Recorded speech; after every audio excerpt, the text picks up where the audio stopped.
Hello students, myself Mrs. Neeru Gupta, Associate Professor, Department of Chemistry, Government MS College, Bikaner. बच्चों आज हम BSc part third के first paper inorganic chemistry की first unit के first chapter के जिस topic की बात करेंगे उसका नाम है crystal field splitting in tetrahedral complexes, चतुष्फलकीय संकुलों में क्रिस्टल क्षेत्र विपाटन। इससे पहले के जो हमने दो टॉपिक्स जिन पर वीडियो और टेक्स्ट देखा वो ऑक्टाहेड्रल कॉम्प्लेक्सेस के लिए था। आज हम क्रिस्टल फील्ड स्प्लिटिंग टेट्राहेड्रल या चतुष्फलकीय संकुलों में किस तरह से होती है उसकी बात करने जा रहे हैं। स्प्लिटिंग बेसिकली क्या होती है? डी ऑर्बिटल्स का दो पार्ट्स में विपाटन या स्प्लिट हो जाना। अब ऑक्टाहेड्रल कॉम्प्लेक्स की स्प्लिटिंग जब हम आसानी से समझ चुके हैं तो हमारे लिए टेट्राहेड्रल कॉम्प्लेक्सेस में स्प्लिटिंग को समझना ज़्यादा मुश्किल नहीं होगा, बहुत थोड़ा सा अंतर है। तो हम इंट्रोडक्शन से इसको शुरू करेंगे।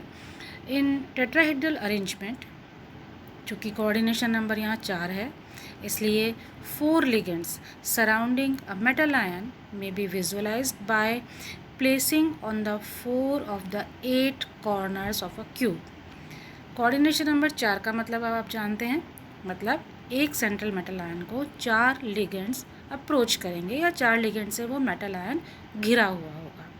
तो एक टेट्राहेड्रल प्लेसमेंट में क्या होता है, क्यूब के जो 8 कॉर्नर्स होते हैं उसमें 4 कॉर्नर्स पर ये 4 लिगेंड्स सेंट्रल मेटल आयन के चारों ओर देखे जा सकते हैं, जो अभी हम आगे आने वाले डायग्राम में भी देखेंगे। इनका ओरिएंटेशन कैसा होता है? The direction X, Y and Z point towards the center of the faces of the cube। बहुत ध्यान से आपको इस सेंटेंस को इमेजिन भी करना पड़ेगा, क्योंकि हम 3 डायमेंशनल फिगर की बात कर रहे हैं कि एक क्यूब के जो फेसेस होते हैं उस पर X, Y और Z एक्सिस जो होती है वो उन फेसेस की ओर ओरिएंटेड होती हैं।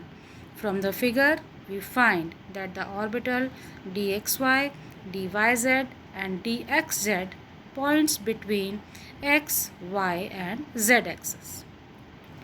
d ऑर्बिटल्स में जो 3 हैं यानी कि dxy, dyz और dxz, इनका ओरिएंटेशन x, y और z एक्सिस के बीच में होता है, means towards the centre of the edges of the cube, यानी कि जो क्यूब की एज का जो सेंटर है, उसके जो किनारे का सेंटर है उसके और ओरिएंटेड होता है। whereas the orbital dx square minus y square and dz square point along x, y and z axis, that is to the center of the faces। क्योंकि x, y और z एक्सिस क्यूब के faces के मध्य से जा रही हैं और जो dx square minus y square और dz स्क्वायर है उनका ओरिएंटेशन उसी दिशा में है।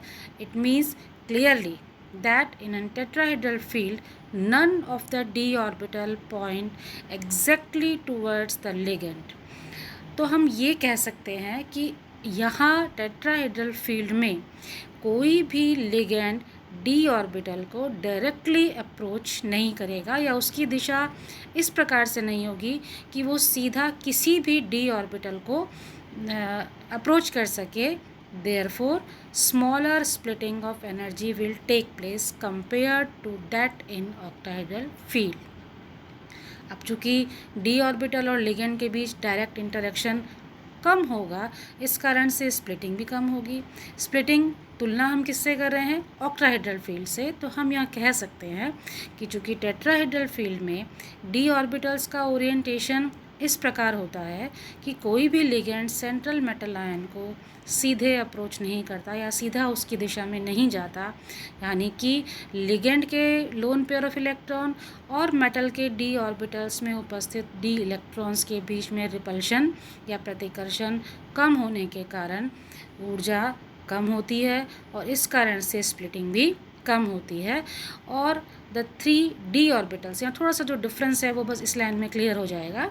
The 3d orbitals dxy, dxz and dyz points close to the direction in which the ligands are approaching. अब हम जब दोनों में स्प्लिटिंग दिखा रहे हैं इसमें इसका मतलब ये तो क्लियर है कि कुछ डी ऑर्बिटल्स की ऊर्जा ज़्यादा होगी और कुछ की कम होगी। अब यहाँ ओरिएंटेशन को ध्यान में रखते हुए हम ये देखते हैं कि जो 3 डी ऑर्बिटल्स हैं, d x z, d y z and d x y, उनकी जो दिशा है वो लिगेंड की अप्रोच की दिशा के कंपैरेटिवली तुलनात्मक रूप से थोड़ी सी नज़दीक है।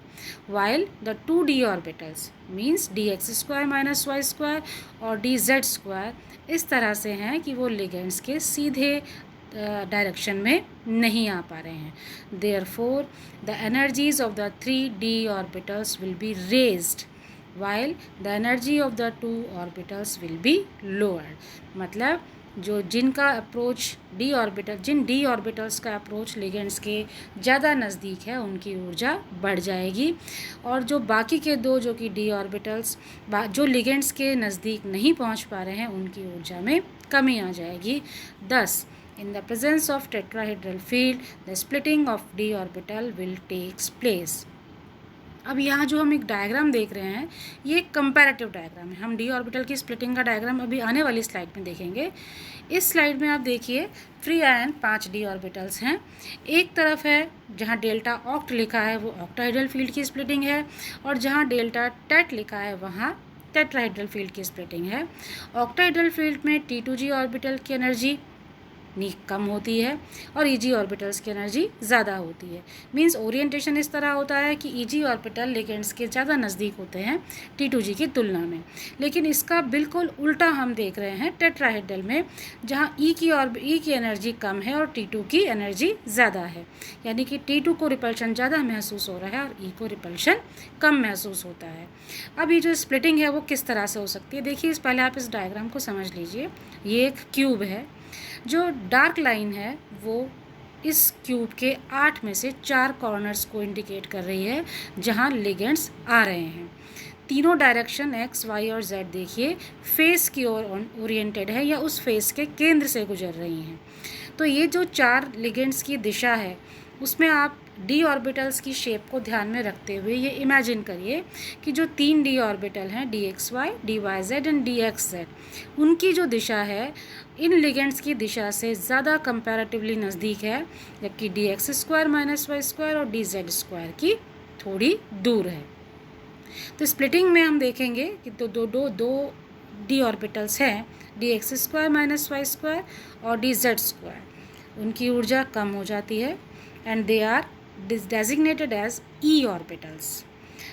The 3 orbital dxy, dyz and dxz इनकी ऊर्जा ज़्यादा हो जाती है और इन्हें T2 ऑर्बिटल्स कहते हैं। आपके दिमाग में एक क्वेश्चन ज़रूर आएगा कि हमने यहाँ G क्यों नहीं लगाया, उसका आंसर अभी आपको यहीं मिल जाएगा। A point of distinction between splitting of D orbital in tetrahedral and octahedral field is that G is not use. दोनों में जो मुख्य अंतर हम यहाँ देख रहे हैं वो ये कि यहाँ हमने सिंबल G को इस्तेमाल नहीं किया है। For example the orbital d x square minus y square and d z square are designated as E orbitals, whereas other 3 are T2. This is because a tetrahedral geometry has no center of symmetry.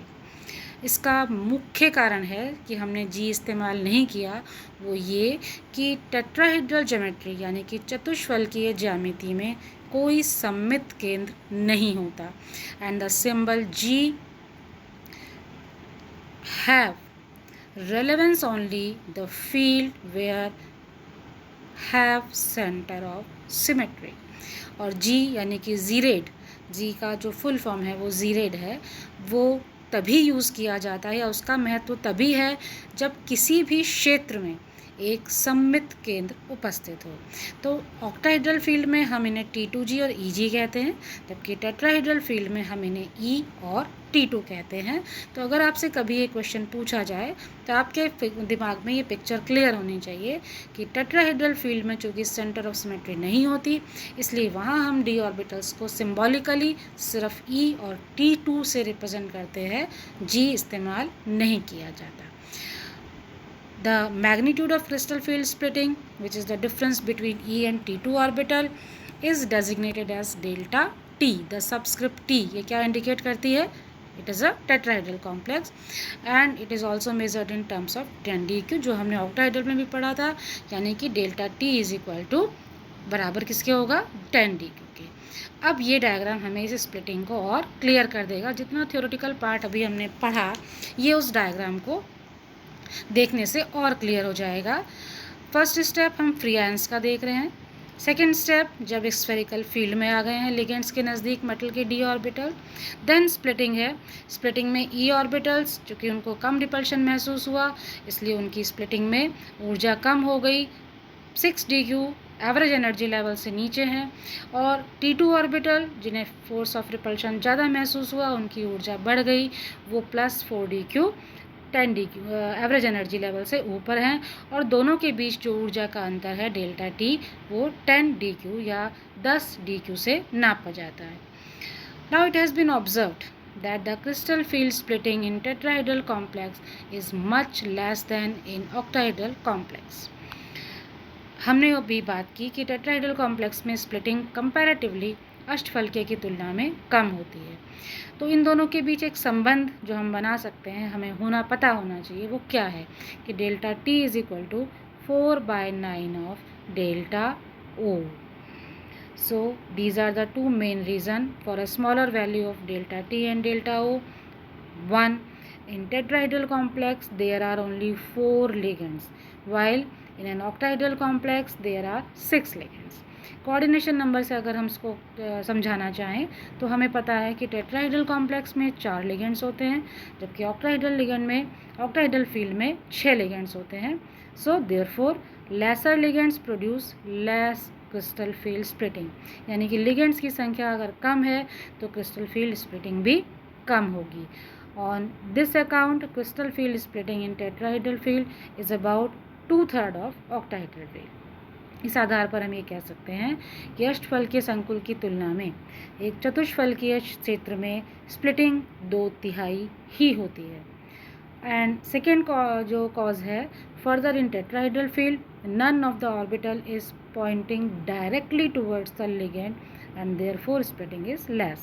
अभी हमने जब 3 dimensional diagram देखा तो वहाँ ये चीज़ बहुत clear थी कि टेट्राहेड्रल फील्ड में मेटल का कोई भी ऑर्बिटल लिगेंड को डायरेक्टली अप्रोच नहीं कर पा रहा है, इसलिए भी स्प्लिटिंग कम होती है। Overall in a precise way there is an interesting point to be noted in the splitting of tetrahedral field। एक बहुत इंटरेस्टिंग चीज़ हमें यहाँ क्लियर होगी कि the magnitude of crystal field splitting in tetrahedral field is quite small, कि एक चतुष्फलकीय क्षेत्र में क्रिस्टल क्षेत्र विपाटन कम होता है and is always less than the pairing energy, और इसका मान हमेशा युग्मन की ऊर्जा से कम होता है। Therefore we do not expect the pairing of electron to take place, अर्थात यहाँ इलेक्ट्रॉन्स के युग्मन की उनकी पेयरिंग की संभावना बहुत कम हो जाती है।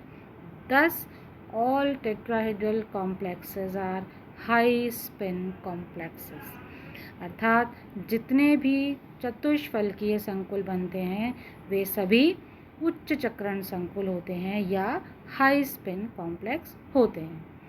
तो बच्चों अब आपको ऑक्टाहेड्रल फील्ड की स्प्लिटिंग और टेट्राहेड्रल क्षेत्र की विपाटन या स्प्लिटिंग में एक मुख्य अंतर समझ में आ गया होगा। हमने अपने पिछले लेक्चर में CFSC यानी कि क्रिस्टल क्षेत्र स्थायीकरण ऊर्जा की बात की थी अष्टफलकीय क्षेत्र में। इस लेक्चर के बाद आने वाले लेक्चर में अब हम चतुष्फलकीय क्षेत्र में CFSC कैसे कैलकुलेट होती है इसकी बात करेंगे। Till then thank you.